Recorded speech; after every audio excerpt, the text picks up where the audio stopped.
GB કરોદરા, વિભાગીય નિયામક, ST Rajkot. આપણે ખાસ કરીને રાજકોટથી અમદાવાદ રૂટ ઉપર નવી વોલ્વો બસો મૂકેલી છે, દર કલાકે છે.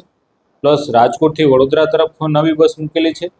આપણે રાજકોટથી આજે ભુજ તરફ પણ આપણે 3 નવી બસો છે એનું આપણે પ્રસ્થાન કરાવેલું છે માનનીય ધારાસભ્ય શ્રી રમેશભાઈ ચેડાના હસ્તે.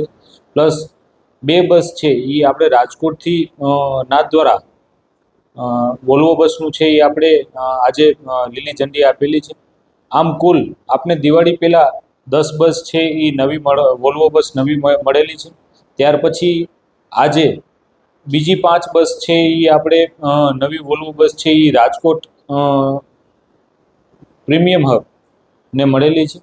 આમ ટોટલ 15 બસ છે એ આપણે નવી વોલ્વો બસ છે એનું આપણે આજે સંચાલન છે એ ચાલુ કરી દેવામાં આવેલું છે.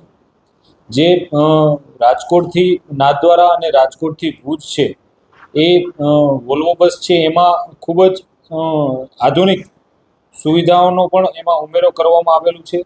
જેમાં 2x2 લેધર સીટ છે, આરામદાયક સીસીટીવી કેમેરા છે, ફાયર સેફટીનું પણ પૂરતું ધ્યાન આપવામાં આવેલું છે, મોબાઈલના ચાર્જિંગ છે, આ તમામ પુશબેક સીટ છે, તમામ સુવિધા છે એ આ બસની અંદર આવરી લેવામાં આવેલી છે. સાથે સાથે રાજકોટથી ભુજ તરફ જવા માટેનું રાજકોટથી ભુજનું ભાડું છે એ આપણે 634 રૂપિયા થાય છે. જ્યારે રાજકોટથી નાથદ્વારાનું છે એ આપણે 1371 રૂપિયા છે એ બસમાં ભાડું છે એ થવા પામેલું છે.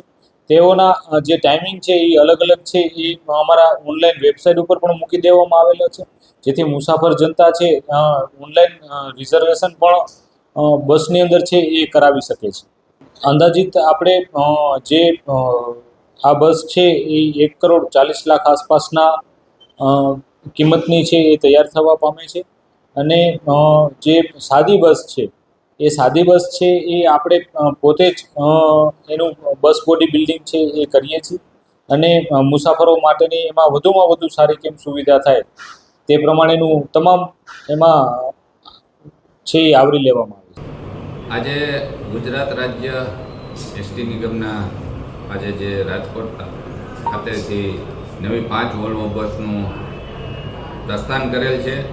એ પૈકીમાં 3 ભુજની છે અને 2 નાથદ્વારાની છે. આ એસટી બસ વોલ્વો બસની અંદર ખાસ વિશેષતા એ છે કે 47 સીટની કેપેસિટીની આ બસ છે.